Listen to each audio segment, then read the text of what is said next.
Opposition leader कौमी assembly Mahmood Khan Achakzai ने कहा कि दो हमसायों का आपस में लड़ना खतरनाक होगा। अब भी ऐसी नहज नहीं आई कि पाकिस्तान अफगानिस्तान के दरमियान बातचीत ना हो सके। मेरे ख्याल में अफगानिस्तान और पाकिस्तान के हालात उस नेत पर नहीं पहुंचे हैं कि उसे वापस अमन की हालत में न लाया जा सके। मतलब हमसायों से लड़ाइयाँ खतरनाक होती। चेयरमैन पाकिस्तान तहरीक इंसाफ बैरिस्टर गौहर ने एक्स पर पैगाम में कहा, दुआ है कि अल्लाह पाकिस्तान को हमेशा महफूज रखे। पड़ोसियों की तरफ से पाकिस्तान को दरपेश खतरात का मुकाबला करने से हरगिज दरेक नहीं करेंगे, हर दुश्मन को अंजाम तक पहुंचाएंगे।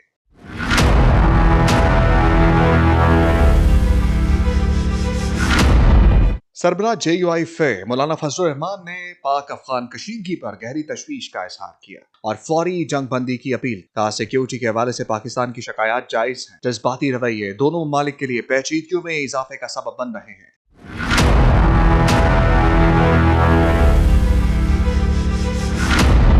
अमीर जमात इस्लामी हाफिज नईमुर रहमान ने कहा, अफगानिस्तान जान ले, भारत उनका दोस्त नहीं। अफगान क़यादत ऐसा काम ना करे जिससे दुश्मन को फायदा हो। उन्होंने पार्लियामेंट का मुश्तरका इजलास बुलाने का मुतालबा भी कर दिया।